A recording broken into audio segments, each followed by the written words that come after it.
परमात्मा का, परमेश्वर कबीर जी का नाम ले रखा है, और फिर भी आप पर छोटी मोटी कोई आपदाएं आती हैं, आप ये सोच बैठते हो, कई बार मन इतना नालायक है, ये परमात्मा से दूर करने के लिए ना जाने कितनी स्कीमें तैयार करता है,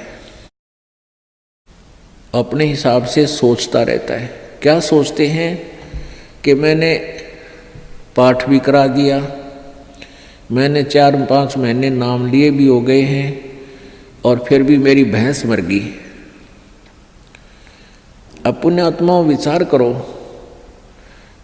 आप जी ने कुछ पुण्य किया, आप जी ने सत भक्ति की, जैसी आपने भक्ति की उसका सहयोग तो अवश्य ही मिला है आपको।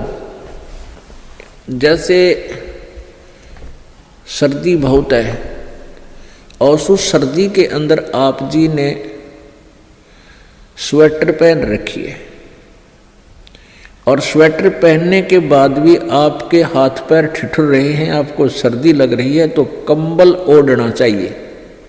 तो बुद्धिमान लोग ये नहीं कहा करते कि मैंने स्वेटर पहन रखी फिर भी सर्दी है और स्वेटर निकाल दूं, क्या फायदा स्वेटर का।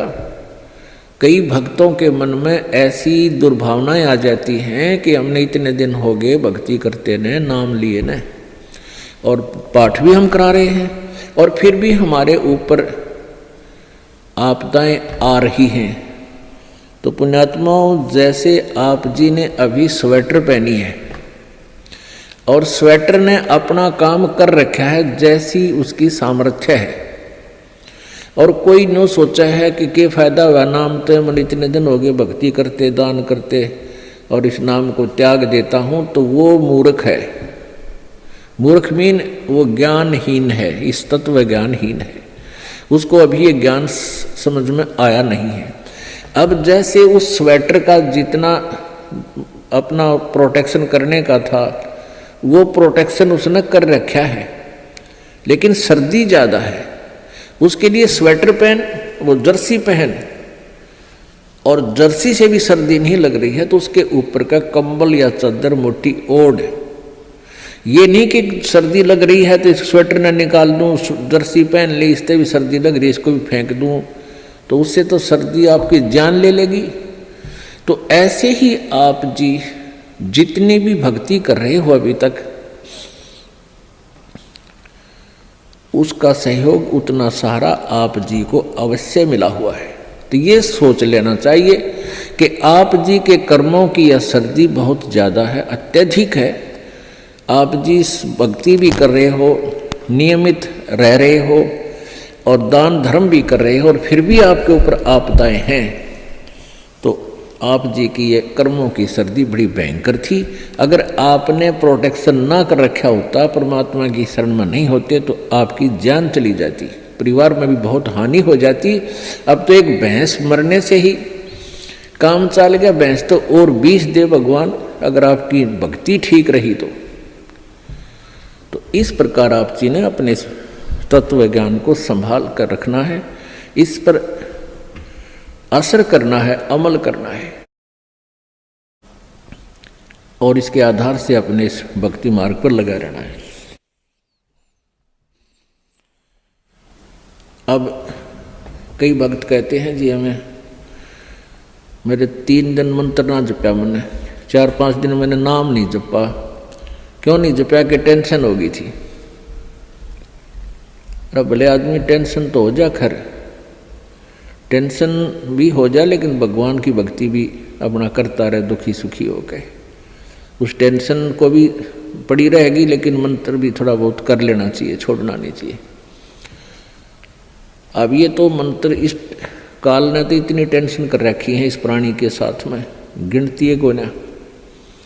घर में को वासनी हो जाए तो टेंशन, और छोटे मोटे व्यवसाय में 100 घाटे बाधे हों उसमें टेंशन, पता नहीं कितने प्रकार की समस्याएं हमारे जान में डाल रखी काल ने। काल का ये उद्देश्य है कि ये भक्ति ना करें। जब इनको मनुष्य शरीर प्राप्त हो तब तो इनमें इतनी टेंशन भर दी या विकार भर दिए, कोई घुट्टी लावे, कोई जुआ खेला, कोई दारू पीवे, बीड़ी पीवे, सिगरेट पीवे, कोई 2 नंबर के काम में, कोई कोठी बनाने के काम में, यानी कोई इनको सबको ऐसा व्यस्त कर रखा है कि फुर्सत को ना। और फिर अब ये है भक्ति का समय आ गया, अब ये भक्ति युग आ गया, भक्ति का काल आ गया, समय भक्ति काल, बिचली पीढ़ी आएगी। और इसमें काल ने कथित पूरा अंगा ला दिया। ऐसे ये टेक्निकल जो ना ऐसे बना दिए इलेक्ट्रॉनिक इंस्ट्रूमेंट जैसे mobile phone, TV, satellite, internet, कि ये जीव जब भी आँख खुले रात ने या तो मोबाइल में बकवास देख ले या सामने टीवी रिमोट से ऑन, उठ कर भी ना जाना, रजाई में पड़ा पड़ा ऑन कर ले, उसमें नाचने गाने बकवास सुन ले। यानी भक्ति से कोसों दूर रहे ये प्राणी। अब इसने कितना कुछ, अभी 20-30 वर्ष से आप देख रहे हो कितना कुछ ये साइंस ने तरक्की कर दी, या काल गिवन है, इस काल ने दे रखी है। और परमात्मा ने भी ये समय इसीलिए चुना था कि अब ये जो साइंस के इंस्ट्रूमेंट हैं ये हमारा काम आएंगे। एक जगह बैठे और लाखों करोड़ों जगह टीवी में परमात्मा की महिमा को घर बैठे सुन सका करोगे। हम इनमें बकवाद क्यों देखेंगे, हम भगवान देखेंगे, परमात्मा की चर्चा सुना करेंगे, तो हम इसका सदुपयोग करेंगे। तो पुण्यात्मा ये परमेश्वर कहते हैं, जिन हर जैसा सुमरिया और ताको तैसा लाभ, ओसा प्यास न भाग ही जब लग दसैनी आब। जिन्होंने जैसी भी भगवान की भक्ति की है उनको उतना ही लाभ अवश्य मिलेगा। और ओस पीने से प्यास नहीं बुझती, ओस चाटने से प्यास नहीं बुझती। प्यास बुझेगी गट गट गिलास पीने पानी के गिलास पिया जब प्यास बुझेगी। तो हम पहले क्या करते थे, दान धर्म कितना करते थे, 2 रुपये चढ़ा दिए को 5 मुश्किल थे, 10 चढ़ा दिए तो बड़े खुश होया करते थे। या 100 रुपये का प्रसाद बांट दिया हनुमान जी के मंगलवार ने, तो ये हमारी पूजाएं थी। तो ये तो हम ओस चाट रहे थे। और अब आप देख रहे हो पाठ के पाठ करवाए जा रहे हैं, भगवान के हवन के लिए जोत के पैसे, जो जोत का घी दान किया जा रहा है, ये गिलास के गिलास पिए जा रहे हैं और इनसे प्यास बुझेगी। कोई पाठ करवा रहा है, कोई वैसे गुप्त दान, खूब वैसे दान दे रहे हैं, तो ये गिलास के गिलास पानी के पिए जा रहे हैं, इनसे प्यास बुझेगी, इनसे आपको पूर्ण लाभ होगा।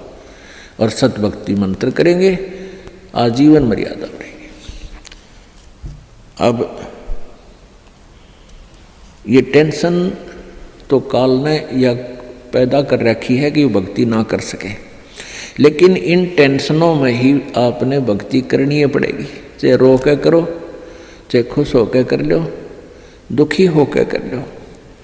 मान लीजिए कोई घर का सदस्य उपदेशी नहीं था, उसकी मृत्यु होगी, दुख तो बहुत आता है, क्योंकि हमारा एक हमारे अंदर एक ऐसी व्यवस्था बन गई, हम रह नहीं सकते, रोना भी पड़ेगा, भाई खूब बुरा हाल विलाप भी करेंगे। लेकिन फिर भगवान भी फिर याद रखे, परमात्मा ये क्या ले गए इतने दिन, उन बातों ने ध्यान रखे कि ये क्या लेके गया।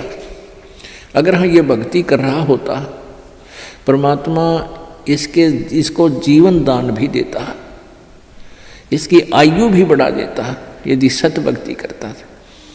और ये लेके क्या गया, सारा जीवन बर्बाद कर गया। तो इस प्रकार इन सब विचारों को ध्यान में रख के, सब बातों को विचार करके और भजन जरूर करें।